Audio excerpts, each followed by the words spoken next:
We have the opportunity right now of conversing with Herbie Hancock, who's done many innovative things in jazz and who is currently in town and doing his own sort of thing. First of all, tell us where you're playing and what you're doing. We're at Ebbets Field over on 15th and Curtis. And you're playing for the rest of this week, is that right? Right. We'll be there until Saturday night. Very good. Now, there's 2 shows nightly, right? Yeah. The show starts at 8:30. There's a singer working opposite us, Bonnie White. Mm-hmm. She starts at 8:30. We go on at about 9:15. And then the second show starts at about, let's see, 10:30, about 10:30. About, yeah. You know, we're just coming. It's kind of, yeah, it's not really cut and dried. It's nice and flexible. I like it like that because it allows us more freedom. You know, if the thing is really happening, then we can extend it a little longer. You can feel your audience, so to speak, and work with them. Yeah, I have to. That's the only way I can really project the music. You know, because the music really comes from the vibes and the atmosphere, and so that comes from the audience. That's the inspiration. Yeah, exactly.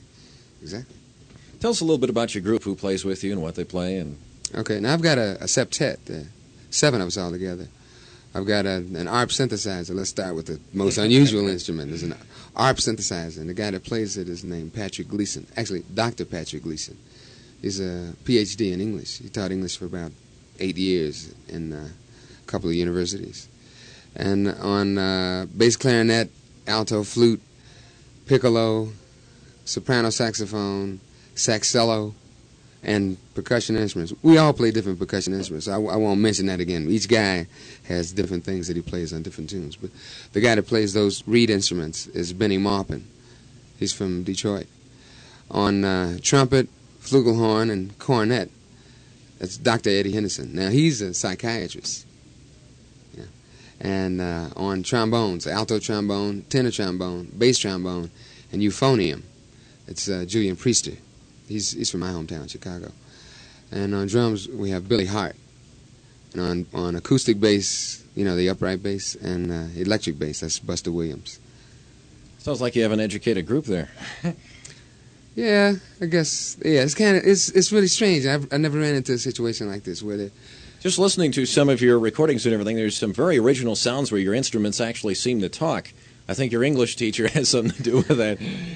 Yeah, we had some semantical things going on in the music. Actually, what we're doing is dealing with sound. We're trying to use sound as a focal point in the music and trying to zero in on the real basis of music, which is sound, and having that shoot straight through to the real guts of the person that's listening to it. Emphasis is on the instrumental as opposed to the words that you hear in many records, right? Right. Well, we don't have a vocalist. It's all instrumental. Sometime, once in a while, I'll get up and I will kind of do an improvised monologue with the music in the background. Sometimes I do that, but that doesn't happen every time. You've definitely got some very original sounds. What got you started in putting together these sounds like this? Well, I've been in music now since I was 7 years old. I'm 33. I've been involved in music 26 years. Actually, professionally since 1961. And I've worked with so many bands over the years, including Miles Davis, for 5 years, from 1963 to 1968. And that was his music and John Coltrane's music were the highest level of the area that we were in, the jazz area at that time.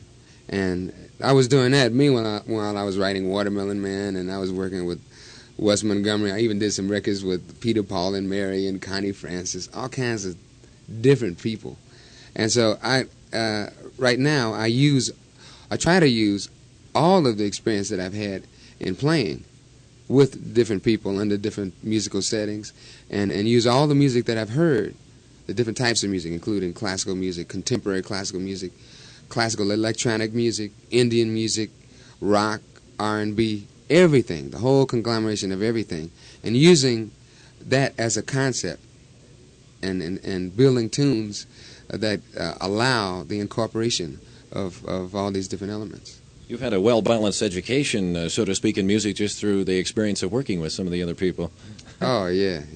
Now, is it true that I understand you've done a lot of background music work for television and movies and so forth? I've just completed my second feature film. I did the soundtrack to Blow Up before, back in Antonioni's film. Mm-hmm. Back in it was released, I think, December of 1966, and I just finished doing a film called The Spook Who Sat by the Door. It's from a book, fantastic book. It's a great film too. That should probably be released within the next couple of months. The whole band. This is a film that we'll be hearing a lot about within the next couple of months. I hope so. I hope so. And I've done quite a few TV commercials. I was doing TV commercials when I was living in New York, but traveling. See, so I would do things when I was at home. So I haven't done a whole lot of TV commercials, but I got a few under my belt. I did one of the Virginia Slims tracks, and I did a Standard Oil thing, Silver Thins cigarettes, and Pillsbury. Yeah. Eastern Airlines. I did a couple for Eastern Airlines. You may have to give up some of those smoking commercials, I think. At a certain point, Yes. I decided I wasn't going to do anymore anyway. And then soon after that, they started really Squelched it out. Yeah, I was very happy about that What because do I you- don't smoke. Neither do I. Yeah, I gave it up. Well, that makes two of us. Where do you plan to go from here? From here, we're going to Los Angeles to work at the Troubadour. And then we're going to San Francisco. We're working at a club called the Great American Music Hall, and then we're doing a concert at the University of California at Berkeley. We're going to be there. What is your first-hand opinion of Denver's weather now? Maybe you should say what was my first-hand opinion of the country's weather. It's like this every place. That's what I understand. It's crazy, every place. I mean, we were in Dayton, Ohio. The sun was shining. The next minute it was raining. The next minute it was snowing. And the next minute it was hailing. And then it was raining. And then the sun started shining again. Well, I thought it was just unique in Denver, but it's this way all over the place. Exactly. And we've been We've traveled from Dayton to Cleveland to Kansas City. Then we did a concert in Iowa City, and then we came down here.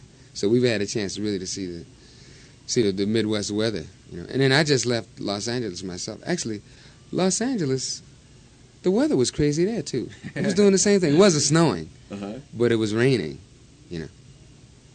Well, you never know, I guess. We've been talking to Herbie Hancock, who is currently doing his thing at Ebbets Field here in Denvertown. Thank you very much.